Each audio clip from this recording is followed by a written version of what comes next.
NDA కూటమి ఉమ్మడి తూర్పు పశ్చిమ గోదావరి జిల్లాల పట్టభద్రుల ఎమ్మెల్సీ అభ్యర్థిగా పేరాబుత్తుల రాజశేఖరం గారిని ఈ నెల 27న జరగబోయే ఎన్నికల్లో సీరియల్ నంబర్ 1పై మొదటి ప్రాధాన్యత ఓటును వేసి గెలిపించే ప్రార్థన. హాయ్ హలో నమస్తే, వెల్కమ్ టు TV24 స్టూడియో. నేను మీ శ్రీ సత్య.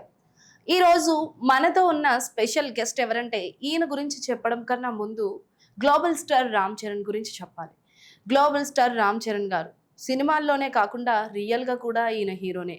ఎందుకు అంటే ఆయన చేసిన సేవ అలాంటిది, ఆయన చేసిన సాయం అలాంటిది. ఆ సాయం గురించి మనతో చెప్పడానికి ఈరోజు మల్లేశ్వరరావు గారు అలియాస్ శంకర్ మహంతి గారు మనతో ఉన్నారు. ఒకసారి రామ్ చరణ్ చేసిన సహాయం ఏంటో, మెగా ఫ్యామిలీతో ఈయనకున్న అనుబంధం ఏంటో ఒకసారి తెలుసుకుందాం. Hello sir. నమస్తే. ఎలా ఉన్నారు సార్? బాగున్నారు సార్. ఫస్ట్ క్వశ్చన్ ఏంటంటే, మీ రియల్ నేమ్ ఏంటి, రియల్ నేమ్ ఏంటి? రియల్ నేమ్ ఎంవిడి మల్లేశ్వరరావు అమ్మ. స్క్రీన్ నేమ్కి వచ్చే దగ్గర మహంతి అని 2009 నుంచి ఉంది.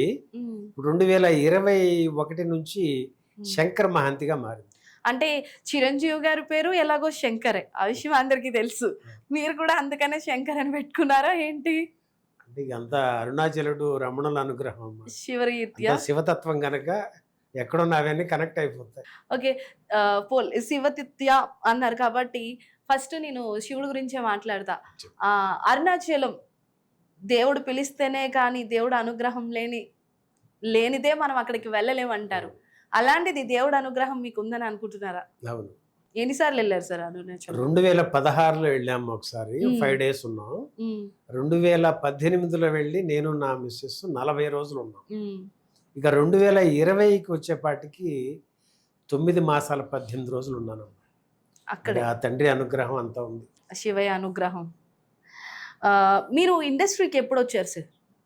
నేను 2009 వచ్చానమ్మా. 2009 వచ్చారు. అక్కడ నుంచి ఒక 9 మాసాలు ఉన్నాను ఇక్కడ. బాగానే ఉందనిపించింది. దాంతో మనం అప్పుడు భీమిలి కబడ్డీ చిట్ అని ఒక మూవీ, హై స్కూల్ అని ఒక మూవీ, వాటిలో సెలెక్ట్ చేశారు. జస్ట్ ఆడిషన్ ఇచ్చాను, బుక్ చేసేసారు. దాంతో కాన్ఫిడెన్స్ వచ్చేసి ఫ్యామిలీని తీసుకొచ్చేద్దాం, 2010 జనవరి కల్లా ఇక్కడ ఉండాలని అనుకున్నా. 9 మాసాలు ఇక్కడ ఉన్నాను. అక్టోబర్కి వెళ్ళా. మళ్ళీ అసలు రావడానికి 2 సంవత్సరాలు దాటి. మీరు చేసిన అన్ని సినిమాల్లోని, దసరాలోని సిల్క్ స్మిత, బారు ఓనర్ కనకయ్య, ఆ క్యారెక్టర్ గురించి ఒకసారి, ఆ క్యారెక్టర్ మీకు ఎలా అనిపించింది అసలు? అది దసరా మూవీ నుంచి, అంటే ఆ దసరా మూవీ దానికి కూడా నారప్ప మూవీలో వెంకటేష్ బాబు గారి కాంబినేషన్లో కొన్ని సీన్స్ ఉన్నాయమ్మా. అవన్నీ మేము డైరెక్షన్ డిపార్ట్మెంట్ చూస్తూ ఉంటారు, మెమొరబుల్ మూమెంట్స్. అలా ఈ దసరా మూవీ కూడా నాకు క్యాస్టింగ్ డైరెక్టర్ అక్కడ MGR అని గంగాధర్ అని ఉంటారు, అతను తీసుకెళ్ళారు నన్ను. అక్కడ వాళ్ళు నన్ను సెలెక్ట్ చేసి ఒక ఆడిషన్ చేశారు. సరే, ఒక డైలాగ్ ఇచ్చారు, చెప్పాను. మళ్ళీ వారానికి ఇంకో 4 డైలాగులు ఇచ్చారు. మళ్ళీ ఇంకో వారానికి పిలిచారు, ఇంకొక సీన్ ఇచ్చారు. మళ్ళీ 1 నెల తర్వాత పిలిచి 4 సీన్లు చెప్పి ఆ క్యారెక్టర్ ఫిక్స్ చేశారమ్మా. డైరెక్టర్ శ్రీకాంత్ వదిలి గారు చాలా, ఆయన మనసు పెట్టి ప్రాణం పెట్టి ఆయన సోల్ కనెక్షన్తో ఆ సినిమా చేశారు ఆయన.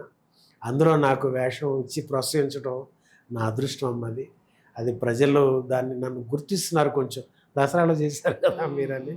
అలానే ఇండస్ట్రీలో కూడా ఈ డైరెక్షన్ డిపార్ట్మెంట్ అంతా కూడా శంకర్ మహంతి కూడా ఉన్నాడు, మనం చేయించుకోవటానికి అవకాశాలు దాని ద్వారా వస్తున్నాయమ్మా. ఓకే, ఒక నటుడికి ఒక్క నటనే కాదు, అన్ని రంగాల్లో కూడా ఏదో ఒక ఇది ఉండాలి, అన్ని రంగాల్లో కూడా గ్రిప్ ఉండాలి అనేసి అంటారు. మీకు అలానే కూచిపూడిలో గ్రిప్ ఉందని మాకు తెలిసింది. సో కూచిపూడి గురించి మీరు. కూచిపూడి నృత్యం అంటే భరతనాట్యం, కూచిపూడి నృత్యం. భరతనాట్యం వచ్చేసి తమిళనాడు అమ్మ, కూచిపూడి నృత్యం మన ఆంధ్ర. అయితే ఇది నాకు చిన్నతనం నుంచి ఒక సినిమా నటుడు అవ్వాలని ఒక లక్ష్యం ఏర్పడింది. 9 ఏళ్ల వయసు నాకు అప్పుడు. అంటే 1970, అంటే ఇది 1961 నవంబర్ 10 మ్యానుఫ్యాక్చరింగ్ ఇది. దాంతో అప్పుడు నాకు ఆ కోరిక కలగటం, బాలరాజు కథ అనే సినిమా చూడటం, అక్కడ నుంచి నా వయసుతో పాటు కోరిక కూడా బలంగా పెరగటం. దానివల్ల నటుడు అవ్వాలంటే ఏంటంటే నాటకం అవి నేర్చుకోవటం. అలానే ఆ నాటకం మన అక్కినేని నాగేశ్వరరావు కాలేజ్, ANR కళాశాల గుడివాడ, అందులో నాటకం వేయాలంటే 10th పాస్ అయితే కానీ ఇంటర్ జాయిన్ అవ్వడానికి లేదు. అందుకోసం 10th పాస్ అవ్వటం. అక్కడికి వెళ్ళాం కనుక ఈ కూచిపూడి డ్యాన్స్ కూడా కొంతమంది నా మిత్రులు వెళ్తున్నారు. సరే నేర్చుకుని ఉంటే మన బాడీకి మంచిది, మనం ఏదో హీరోలని కాదమ్మా, విలన్ క్యారెక్టర్ ఆర్టిస్ట్ నా గోల్. దానికి జస్ట్ డ్యాన్స్ కూడా ప్లస్ అయితే మనం బాడీ ఫిట్గా ఉంటుంది. ఏమన్నా ఎవరైనా డైరెక్టర్స్ విలన్తో కూడా డ్యాన్స్ చేపిస్తే చేయొచ్చు. ఈ రకంగా నేను ఆ కూచిపూడి డ్యాన్స్, దానికి గురువు గారు బాగా ఇంట్రెస్ట్తో నన్ను స్టేట్ కాంపిటీషన్స్ జరిగాయమ్మా రాష్ట్ర స్థాయిలో. రాజమండ్రిలో జరిగింది. దశావతరణం అని ఒక ఐటెం ఉంటుందన్నమాట. అది 15 నిమిషాలు ఉంటుంది. ఆ పోటీల్లో నాకు రాష్ట్ర స్థాయిలో ద్వితీయ బహుమతి ఇచ్చారమ్మా. మీరు ఇండస్ట్రీకి రావడానికి ఎవరు మీకు రోల్ మోడల్? అంటే వీళ్ళని చూసి నాకు ఇండస్ట్రీకి రావాలి అని అనిపించిన వాళ్ళలో ఎవరు? ఇంకెవరు, పద్మవిభూషణ్ మెగాస్టార్ చిరంజీవి గారా? చిరంజీవి గారు. ఓకే. ఓకే. మీరు చిరంజీవి గారు టాపిక్ తెచ్చారు కాబట్టి స్టార్ట్ చేస్తున్నాను నేను. అమ్మా. మీరు రీసెంట్‌గా అన్‌స్టాపబుల్ ప్రోగ్రామ్‌కి వచ్చారు. మీరు అన్‌స్టాపబుల్ ప్రోగ్రామ్‌కి వచ్చాకే రామ్ చరణ్ గారు మీకు ఇంత సహాయం చేశారు అని అందరికీ తెలిసింది. లేకపోతే సాయం చేసినా కూడా వాళ్ళు బయటికి చెప్పుకోరు అన్న ఒక మాట అయితే వాళ్ళ దగ్గర ఉంది. అవునమ్మా. సో, ఆ సాయం గురించి అసలు మీరు అన్‌స్టాపబుల్ ప్రోగ్రామ్‌కి ఎలా వచ్చారు? అది మన శర్వానంద్ గారు కూడా చెప్పారు. రామ్ చరణ్ సహాయం పొందిన వాళ్ళకు కూడా తెలియకుండా ఈయన సహాయం చేసిన సందర్భాలు ఎన్నో ఉన్నాయని శర్వానంద్ లాంటి వ్యక్తి చెప్పారమ్మా. అక్షర సత్యం, ఆయన చెప్పింది నిజం అనడానికి మేమే పెద్ద ఉదాహరణ. ఇదేంటంటే నేను ఇక్కడ వేషాలు అంటే సినిమా నటన కోసం ఇక్కడ ఉన్నాను. నేను హైదరాబాద్లో, నా భార్య, బాబు, కోడలు, మనవరాలు అక్కడ బంగారుపాలెం అని చిత్తూరు జిల్లా దగ్గరలో ఉంటుందన్నమాట. అక్కడ ఉంటారు వాళ్ళు. సరే నన్ను చూద్దామని నా భార్య ఇక్కడికి హైదరాబాద్ రావటం 2023 జూలై 15 వచ్చిందమ్మా. 15, 16 బాగానే ఉంది. 17వ తారీఖు వచ్చేపాటికి నైట్ 9 ఆ ప్రాంతంలో తను స్మృతి కోల్పోయి మాట ఏదో పిచ్చి పిచ్చిగా వస్తుందమ్మా. దాంతో భయపడ్డా నేను. అప్పుడు ఈ మహానగరంలో ఎవరికి చేయాలో ఏంటనే ఆలోచిస్తున్నప్పుడు గబుక్కున నాకు చిరంజీవి బ్లడ్ బ్యాంకు స్వామినాయుడు గారు దాన్ని పర్యవేక్షణ చేస్తారు, ఆయన గుర్తొచ్చారమ్మా. అప్పుడు ఆయనకి కాల్ చేయగానే ఆయన వెంటనే ఆ టైంలో కూడా ఫోన్ ఆన్సర్ చేసి ఇమ్మీడియట్గా ఆమె పేరు నాకు వాట్సాప్ చేయండి అన్నారమ్మా. పంపించారు. ఓ 10 మంది ఫ్రెండ్స్ ఉంటే వాళ్ళందరికీ కాల్స్ చేశా.